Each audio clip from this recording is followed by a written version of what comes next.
ज्ञानतिमिरन्धस्य ज्ञानाञ्जनशलाकया चक्षुरुन्मिलितं येन तस्मै श्रीगुरवे नमः। नमो ॐ विष्णुपदाय कृष्णपृष्ठाय भूतले श्रीमते भक्तिवेदान्तस्वामिनिति नामिने। नमस्ते सरस्वतीदेवे गौरवाणी प्रचारिणे निर्विशेषशून्यवादी पाश्चात्यदेशतारिणे। जय श्री कृष्ण चैतन्य प्रभु नित्यानंद श्री अद्वैत गदाधर शिवासदि गौर भक्तवृंद।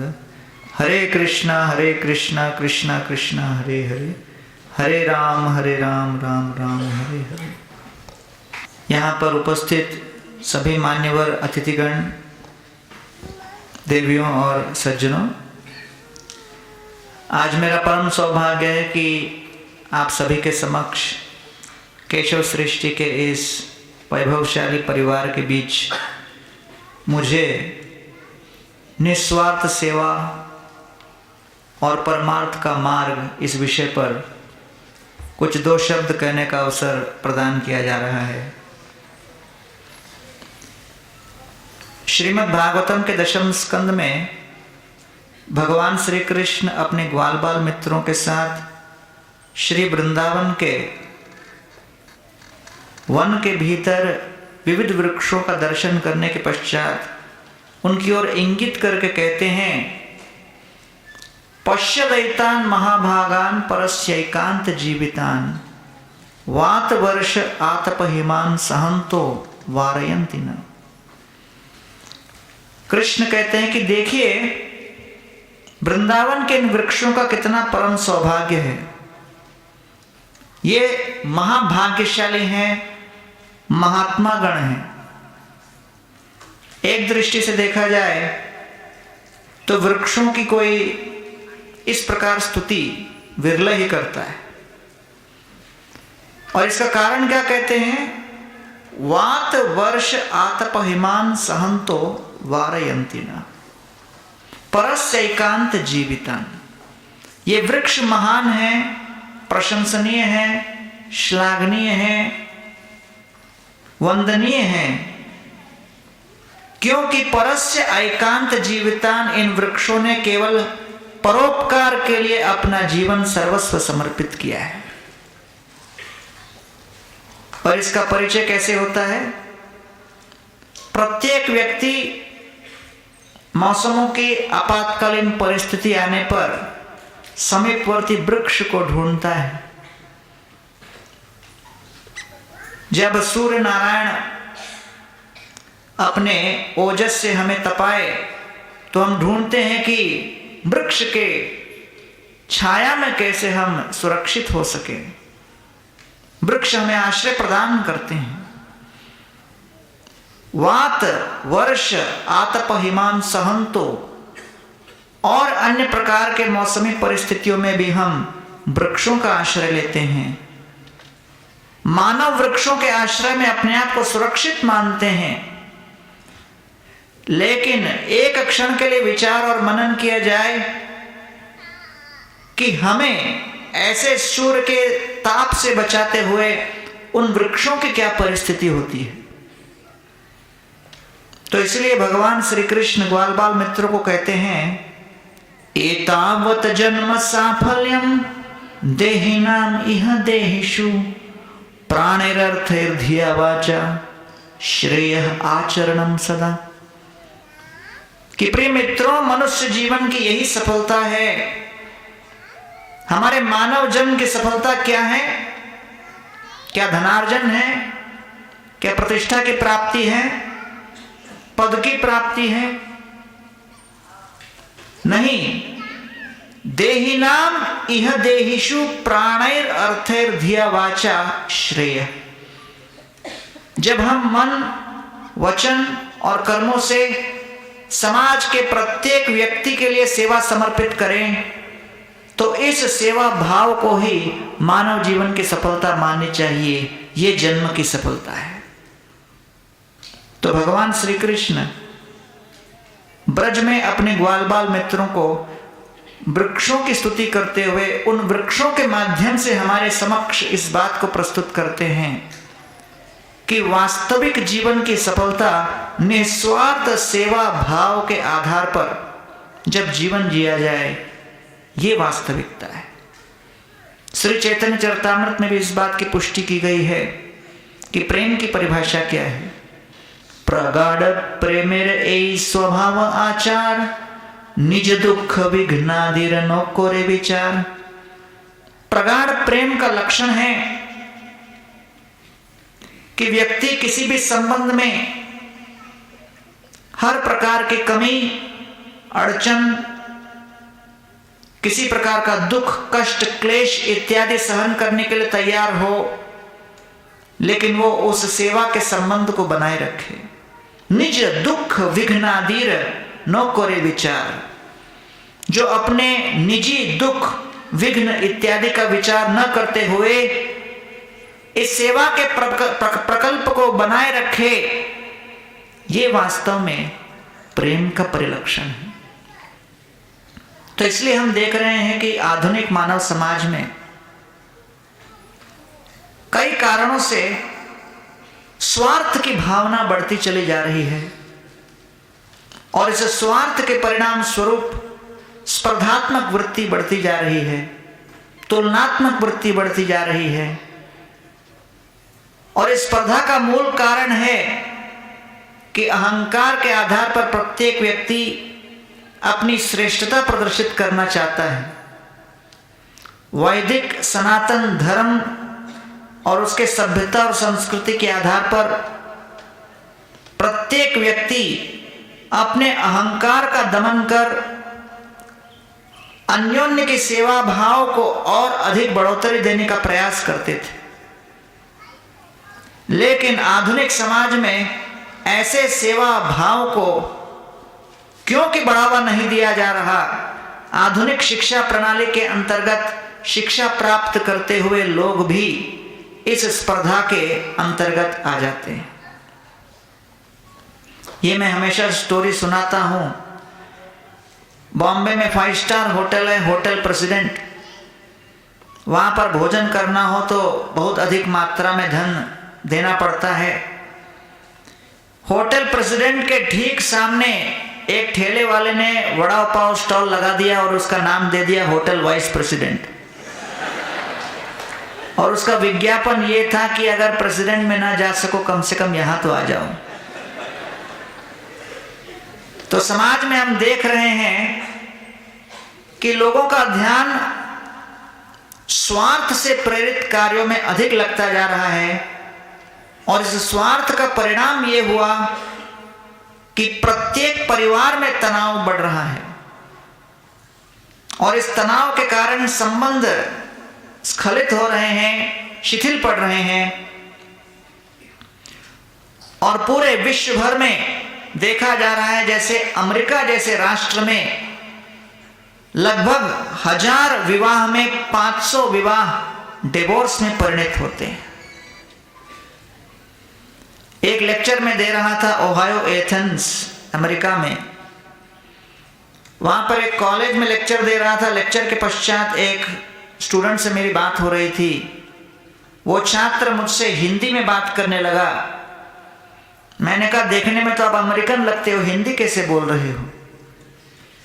तो कहने लगा कि मैं कैलिफोर्निया के एक बहुत बड़े करोड़पति बाप का बेटा हूं। जब मैं लगभग 17 वर्ष का हुआ मैंने अपने पिताजी से प्रश्न किया कि आपने मुझे अपने जीवन में हर प्रकार का सुख, संपन्नता, ऐश्वर्य इत्यादि दिया, लेकिन पूरे जीवन भर में गाड़ी, नौकर चाकर, बंगला इत्यादि देने पर भी मुझे एक बात का अनुभव और सुख नहीं प्राप्त हुआ कि आपने मुझे परिवार शब्द का अर्थ नहीं बताया, उसका अनुभव नहीं दिया, क्योंकि बचपन से आप डाइवोर्स थे। अब मैं 17 वर्ष का हो चुका हूं, मैं परिवार इस शब्द को अनुभव करना चाहता हूं, बताइए आप क्या करोगे? पिताजी ने कहा मैं तो बूढ़ा हो चुका, अब मैं क्या अनुभव दूंगा। लेकिन अगर पूरे विश्व भर में कोई ऐसा राष्ट्र है जहां पर अभी भी पारिवारिक रिवाज चल रहे हो, परिवार अपने इंस्टीट्यूशन के रूप में कायम है, वो है भारत। चले जाओ वहां पर।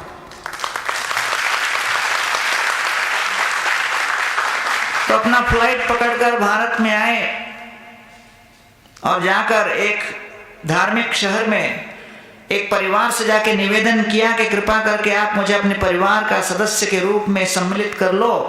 अगले 2 वर्ष तक आपके परिवार में मैं आपका एक सदस्य बनकर केवल सामान्य पारिवारिक आदान प्रदान को मैं अनुभव करना चाहता हूं, और यदि आप मुझे इस प्रकार अपने घर पे अपना एक सदस्य बनाकर रखने दोगे, मैं केवल आप लोगों के साथ आदान प्रदान प्रेम का करना चाहता हूं। इस प्रेमालाप के माध्यम से जानना चाहता हूं कि पारिवारिक अनुभव क्या होता है, और यदि आप मुझे ऐसा अवसर दोगे तो मैं हर महीने 1 लाख रुपए मासिक रेंट देने के लिए तैयार हूं। वो परिवार वाले बोले, अरे जिंदगी भर रहो भैया, 2 ही साल क्यों? और बोले अगर आपके दूसरे भी मित्र हो जिनको अनुभव करना है उनको भी लाओ, कोई प्रॉब्लम नहीं। तो कई बार हम देखते हैं कि भारत में लोगों को लगता है कि पाश्चात्य सभ्यता और संस्कृति से उत्प्रेरित जो आर्थिक विकास है, वो आर्थिक विकास की चकाचौंध से भारत की युवा पीढ़ी कई बार पीड़ित हो जाती है, और उनको लगता है कि हम वहां जाएंगे तो वास्तविक जीवन धन्य होगा। लेकिन कई बार इस बात को भूल जाते हैं कि केवल अर्थ का विकास ही जीवन का लक्ष्य होता तो जितने आर्थिक रूप से संपन्न राष्ट्र हैं उसके नागरिक अब सुखी और अति संपन्न होते, संतुष्ट होते। स्वाद और तृप्ति में बहुत बड़ा अंतर है। केवल कोई भोजन की वस्तु जीवा को स्पर्श करे तो स्वाद की अनुभूति होती है, लेकिन जब मां प्रेम से अपना हृदय उसके अंदर डालकर भोजन बनाकर अपने शिशु को खिलाती है तो उसके अंदर जो भोजन जाता है वो स्वाद के साथ साथ तृप्ति प्रदान करता है, और जीवन का लक्ष्य तृप्ति है। तो इसलिए कई बार कई तत्व हमें अपने जीवन में बड़ी आसानी से प्राप्त हो जाते हैं तो उसका मूल्य हम समझ नहीं पाते। इसलिए चाणक्य पंडित कहते हैं, अति परिचयात अवज्ञा सतत गमनात् अनादरो भवति, मलये भिल्ल पुरंदरे चंदनम कुरुकाष्ठ ईंधनम कुरुते। कहते हैं कि जब अति परिचय किसी तत्व का हो जाता है तो हम लोग उसका अनादर करने लगते हैं, उसको सामान्य मान लेते हैं, उसकी महिमा को, उसके मूल्य को, उसकी शक्ति को समझ नहीं पाते। सतत गमनात् अनादरो भवति, मलये भिल्ल पुरंदरी। वैसे एक वन के अंदर एक महिला रहती थी। कौन से वन के भीतर? चंदन के वन के भीतर। मलय में चंदन उत्पन्न होता है, तो उस मलय चंदन के वृक्षों के बीच ये वनवासिनी महिला रहती थी, और वो अपने रोटी सेकने के लिए जो ईंधन का प्रयोग करती थी वो निकटवर्ती प्राप्त चंदन के टुकड़ों को ही काट काट कर डालकर उसका प्रयोग कर लेती थी, क्योंकि चारों तरफ चंदन ही मिलता था।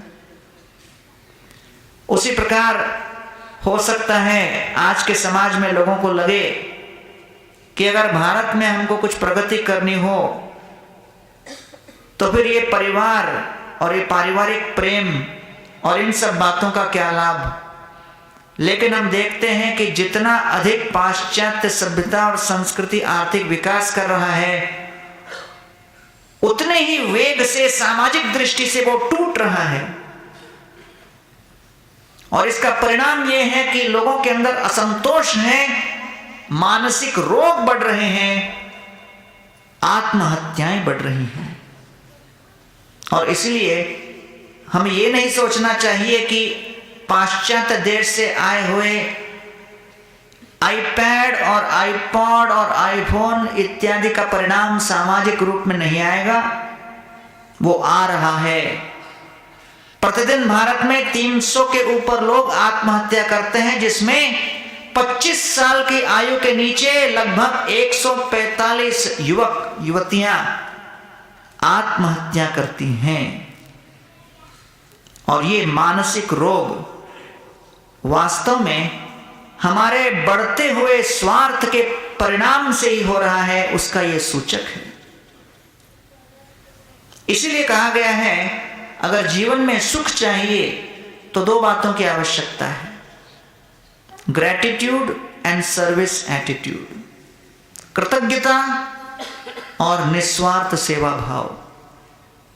और जब हम ऐसे कृतज्ञता और निस्वार्थ सेवा भाव के आधार पर अपना कार्य करेंगे तो व्यक्ति अपने निजी जीवन में व्यक्तिगत रूप में वास्तविक आकस्मिक सुख की अनुभूति करेगा और ऐसा प्रसन्नचित्त भाव के साथ उसकी इच्छा होगी कि मैं समाज के प्रत्येक व्यक्ति को भी ऐसा सुख सौष्ठव देने का प्रयास करूं।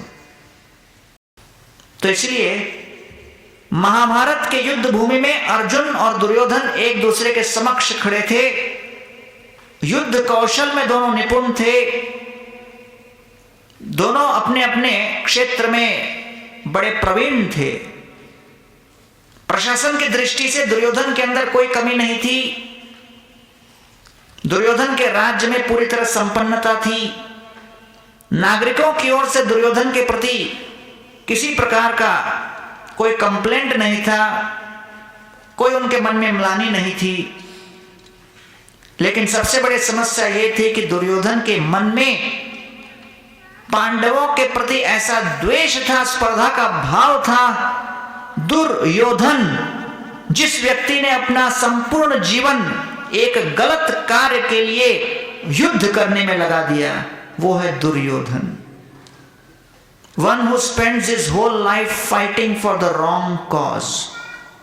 और दुर्योधन का मुख्य लक्ष्य क्या था, ध्येय क्या था? अपने अहंकार का बचाव, अपने ही गौरव को और अधिक बढ़ाने का प्रयास। और दुर्योधन कभी दूसरे व्यक्ति को अपने से आगे बढ़ने के लिए अवसर नहीं देना चाहते थे। तो इसलिए कहा जाता है कि ग्रीष्म ऋतु में भी जब इतनी भयंकर धूप होती थी, दुर्योधन अपने सर के ऊपर किसी अन्य व्यक्ति को, किसी सेवक को, अनुचर को एक छतरी भी उठाने नहीं देता था, क्योंकि उसको लगता था मेरे ऊपर कोई नहीं हो सकता, छतरी भी नहीं। ऐसा उसके मन का भाव था। तो ये अहंकार की उनकी सीमा थी। और इसीलिए दुर्योधन इस बात को समझ नहीं पाया कि मनुष्य जीवन का वास्तविक लक्ष्य क्या है। उसको लगा कि संपूर्ण समाज का ये कार्य है कि वो मेरी सेवा करे और मेरी श्रेष्ठता को प्रदर्शित करने में मेरा सहायक बने। और इसलिए यह संपूर्ण युद्ध हुआ तो किसी प्रकार के अभाव के कारण नहीं, दुर्योधन के हृदय के अंदर नम्रता के और सेवा भाव के अभाव के कारण 64 करोड़ विधवाएं तैयार हो गईं केवल 18 दिनों में। तो कई बार लोगों को लगता है कि चरित्र के विकास से क्या होगा, अस्पताल खोलने चाहिए, रोगों का निवारण करना चाहिए। इतिहास में कितने ही रोग हुए हैं, लेकिन कोई भी रोग इतने कम समय में इतने अधिक लोगों का विनाश कारण नहीं बने हैं जैसे 18 दिन में 64 करोड़ सैनिक मारे गए। तो वो दुर्योधन के हृदय के अंदर बैक्टीरिया नहीं, वायरस नहीं, लेकिन दुर्योधन के हृदय के अंदर जो द्वेष और स्वार्थ का भाव था, उसके कारण वो सब मारे गए। तो इसलिए भारत में अनादिकाल से इस मन के रोग के निवारण के लिए अस्पताल बनाए गए हैं और इन अस्पतालों को कहा गया है मंदिर, जहां पर मन के रोग की चिकित्सा हो और इसके लिए औषधि दी गई है, मंत्र। तो इसलिए हमें चाहिए कि हम अपने सभी परिवार के सदस्यों को, समाज के कई लोगों को, अलग अलग वर्ग के लोगों को ये निस्वार्थ सेवा भाव का ज्ञान दें और उन्हें समझाएं कि जब हम अपना संपूर्ण जीवन अपने आत्मा के वास्तविक तत्व के विषय में ज्ञान कराकर, जब परमात्मा के साथ संबंध जोड़कर इस संपूर्ण विश्व को वसुधैव कुटुंबकम के रूप में दृष्टिपात करेंगे, तो जैसे एक परिवार में एक पिताजी और माताजी के अंतर्गत सेवा करते हुए हर सदस्य को अपने भाई बहनों के प्रति एक स्वाभाविक अनुराग उत्पन्न होता है, वैसे जब तक हम ऐसे दिव्य आध्यात्मिक छत्र छाया में नहीं पलेंगे, तब तक हम इस जगत के लोगों में भेदभाव ही देखते रहेंगे। और जब तक हम लोग अपने हृदय में ऐसा आपसी प्रेम और भाईचारा उत्पन्न नहीं करेंगे, निस्वार्थ सेवा भाव का प्रश्न ही नहीं उठता। इसलिए केशव सृष्टि परिवार के सभी सदस्यों को मैं हृदय पूर्वक भूरी भूरी धन्यवाद देता हूं कि आप लोगों के इस अभूतपूर्व प्रयास और प्रकल्प से मुंबई, भारत और विश्व के हर एक व्यक्ति को एक आशा की किरण जागृत हो जाती है कि कैसे हम सभी मिलकर एक ऐसा सामूहिक परिवार एकत्र करें, खड़ा करें, जहां पर हर एक जीव जो भगवान के अंश के रूप में है उनकी हम सेवा कर सकें, धरती मां की सेवा कर सकें, और हम भगवान का स्मरण करते हुए समाज के हर व्यक्ति को अपने सेवा का पात्र मानकर उनकी सेवा में लगे रहें।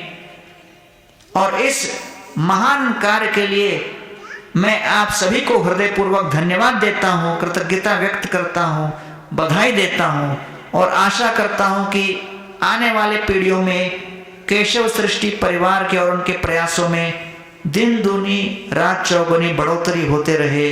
इन शब्दों के साथ मैं कथा को यहीं विराम देता हूं। बहुत बहुत धन्यवाद।